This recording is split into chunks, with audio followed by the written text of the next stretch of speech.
kind of chilly in the shop this morning, but we're going to go over a review for this Yes Welder 65DS plasma cutter. A few of the reasons I picked it up to list them, and the number one reason is the thickness of cut that it can do. So it advertises a 65 64th severance cut, basically an inch, and a 5/8 clean cut, which is thicker than any other plasma cutter in this price range that I could find. Now, I'm not always going to be cutting 1 inch thick material, which is basically 65 64s, 1/60,000ths off, come on. And I'm not always going to be cutting 5/8 material, but I have cut that in the past. I've used that in building projects, so I wanted that ability. And in the price range, can't beat it. So, to begin with, I got this on sale for 15% off. I bought it through Amazon, and I paid about $430. Let me double check that. So I got it for $410. It's listed for $449. I got a 15% discount. So after taxes and stuff, it was $410 to my door. Now, at the beginning of the video, I'm going to go over the unboxing here. And we'll switch to that real quick, and then I'll come back. As you can see, it's a Yes Welder. It's a plasma cutter. I didn't necessarily need this for a project or anything. This is kind of one of those buys where it's like I've always been wanting one. And it just kind of, when I found it, it was for a really good price, so I bought it. But this is the S65 or 65DS. Looks like it comes with 2 air couplers to start with, right here on top. We got ourselves the 120, the 220 to 120 plug, because it's got both capabilities on there.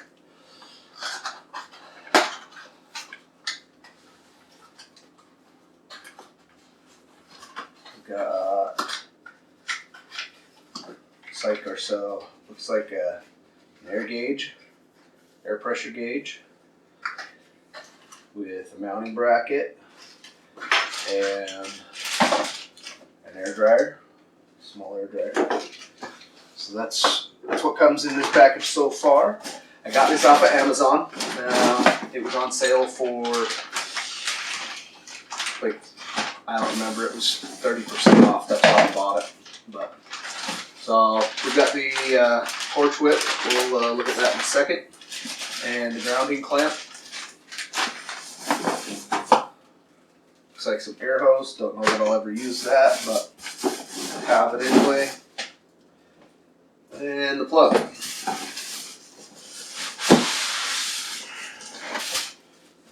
And that's what's in the box. Alright, so you saw everything that came in the box. The regulators, everything else. One thing I did have to get was a nipple for my compressor to fix onto the regulator here in the back. Other than that, it was ready to go. It did only come with 1 cutting tip. I had to purchase extra on my own. I wish they would have thrown in, like 2 or 3, just so you could get going and see what it does in case you ruined one. But it only comes with 1. So that's a drawback, obviously, of what's in the box. But other than that, it comes fully done. It comes with everything you need to get started. The grounding clamp, it's a $449 grounding clamp. You're not going to get a magnetic clamp or a super duper, copper one or anything like that. It's what you would expect from a China machine, but it works. It's the cable. It's 18 degrees outside and it's still fairly pliable. I'm actually pretty impressed that at the quality of the cable itself, not necessarily the ground clamp. The torch, they advertise it that it will take IPT40 tips, which it does. I ordered some extras and they're on there. Now the IPT40 tips were a little bit longer than the tip that came with it. I don't know why that is, but they fit in there. Everything works. In fact, I'm running one of the tips that I purchased in there now. The machine has all the adjustments here on the front. To go between settings, your pre-pilot arc and everything, it's just push button to toggle through the settings on there. Your 4Y and 2Y is just a push button change, and then your gas settings are just a push button change as well. It's a fairly simple machine to operate. Now, they could have done better on the manual. The manual is, it is obvious that it's a China machine, and this was translated by somebody who learned English as a second language. It's nothing bad. It's understandable. You can read through it. But they learned English as a second language. That's who translated this. Also, it is written in a fairly technical way, meaning that it was probably some guy, an engineer, who thought this would be good to have, or this would explain what it means, but it doesn't. It tells you what the key is or what it does, but for a beginning machine in this price range, I would expect it to kind of have a little bit more explanation, and it doesn't. So, take it for what it is. It's a China machine. Do a little bit of research and online, and you'll have no problems with it. But that's the downfall with the manual. Otherwise, it tells you exactly how the machine operates, everything like that. You may have to Google a few terms or something if you're not familiar with them, but it works great. The regulator on the back, not the highest quality. It's what you would expect from a China machine, but it works. It has a water separator on it. I ran off of my big 80-gallon compressor when I ran it. I ran it at 60 psi on all my settings, just to see what 60 psi would do. I would probably turn it up a little bit when I run on thick material in the future, but I just ran it on 60 psi so I could kind of have a baseline of what the machine does for me. So to begin with, straight out of the box, I wanted to see, will it really sever an inch of plate? It's a very small machine. It's advertised at 17 pounds, which is about right, which isn't heavy at all. You can move it around anywhere. And so I thought, what's the hardest material I could cut? And I've got an old railroad track laying around. So I put it to work on the railroad track. 60 psi maximum amperage on 220 volts on the 220 volt settings to see what it would do. Turned up to the max, 65 amps, and it advertises a 63/64, so basically a 1-inch severance cut. So we're going to test it. I'm going to do it twice maybe. I'm running my compressor at 60 psi. That might not be enough, so we'll turn it up if we have to. But I've got this.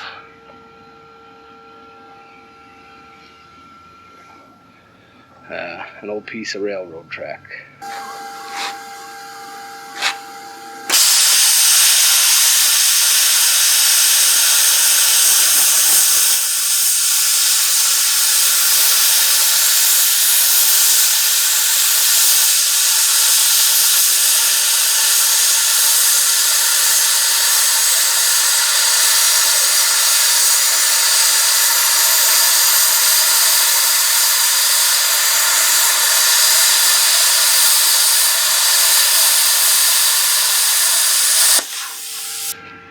You can see right there, it almost an inch through solid railroad. And then down here, I went up till I couldn't, on the first one I went up and came out when I couldn't see it coming out the bottom evenly. And then I did a cut back in. So I'll measure that, but it looks like, I don't know, looks like about an inch. Now, I tried to cut through the very top of that rail, and you can see on there, I didn't make it through, but that rail is like an inch and 3/4, 2 inches thick at its thickest webbing. But it made it almost a full inch through that. And then on the bottom gusset piece, it did a fairly decent severance cut on 1 inch thick material where I measured up to where it was. So it severed 1 inch. I was happy with it. Had I run it a little bit higher PSI, maybe I would have got a little bit straighter cut, but it did what it advertised. So I'm building some rocket stoves, which is some 4x4 eighth wall, and I used it to cut all those out. I was going to use a die grinder, and I thought, what a perfect chance to test this thing out and do some cuts. Now I did mess up. In all honesty, I put the ground clamp on the wrong piece, and I was just purely cutting with a pilot arc, and I could not figure it out. It was just a crappy cut. I was like, what is going on? Until I looked up and I was like, ha, ground clamp, moved it. After that, the cuts were phenomenal for such a little machine. Now, this is not a laser cutter. You know, you're not going to get a laser cut like you do on a CNC laser machine, but it cuts. It cuts pretty good. And I was impressed with the thickness that it went through on the railroad tie. That is some super hard material. And so I was happy with it. I was impressed that it went through it. Now, you're not going to be able to run a very long cut on a small compressor. I've got a little 2-gallon pancake compressor that I could run on a mobile job if I wanted to, because it does do 110 volts. And I ran the 110 volts on another project where I cut a 55-gallon drum, and it severed through that like nothing on 110 volts. I did have a few pieces of 1/4 inch, and I tried. Obviously didn't push a cord or something, but on 110 volts and 220 volts for 1/4 inch, the only real difference I noticed was the speed of the cut. You can cut a lot faster with the 220. It is what it is. So, all in all, it's a good little machine for the price. So, like I said, it advertises a 65/64 severance cut with a 5/8 clean cut on its 220 volts settings. On the 110 volt, I believe it advertises a 1/2 inch severance and a 1/4 clean. Don't quote me on that. But the cut 65 DS Yes Welder. Would I buy it again? Absolutely. Especially for a home or shop where once in a while you're going to be cutting some thick material and primarily some 1/4 3/8 plate. I do have a project where I'm going to be cutting some 3/8 plate coming up, a hydraulic press, and I'll probably use it for most of that. If I was to rate this machine on a scale of 1 to 10, so the manual, 7. It'll get you by, but it could be a whole lot better. And I already went over that. It was obviously transcribed by somebody who learned English and not somebody who was raised speaking English. And it was written by a technical thinker rather than a person proofreading it like, hey, could we add this? So their quality control on their manuals, that could be a little bit better. The torch itself, for the machine you're getting, it works really well. The safety trigger on it just like a regular torch that you would get on any other China machine. It's fairly decent quality. All its connections seem to be very well built for what it is. The regulator, it could be a little bit better. I don't like where it's mounted on the back. It could be a little bit more centered or something, because I've got that little nipple hanging off the back. And I'm going to store this a lot because I'm not going to use it every day. And it's, I am absolutely sure I'm going to break that regulator one day when I step on that nipple or I catch it on something. I'm going to break it.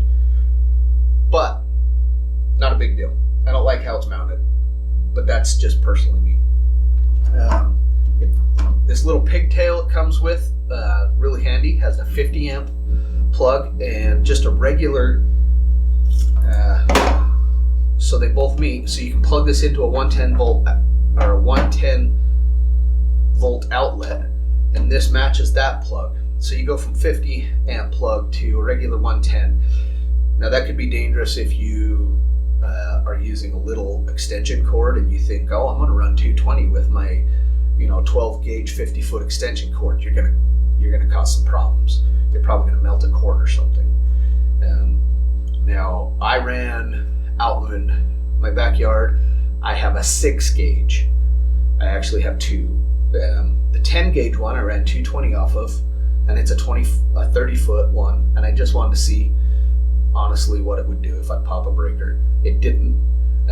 But for my long runs of 220, I have a 6 gauge, or not a 6 gauge, I apologize, an 8 gauge extension cord where I can go 50 feet from my plug.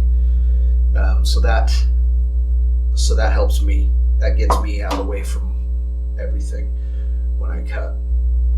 But if you're gonna try and use just a regular extension cord you get from Home Depot to run 220, 60 feet or whatever it is, I probably wouldn't recommend it, but you do you. Overall, the machine itself, the components that are added on, I'd probably give them an 8.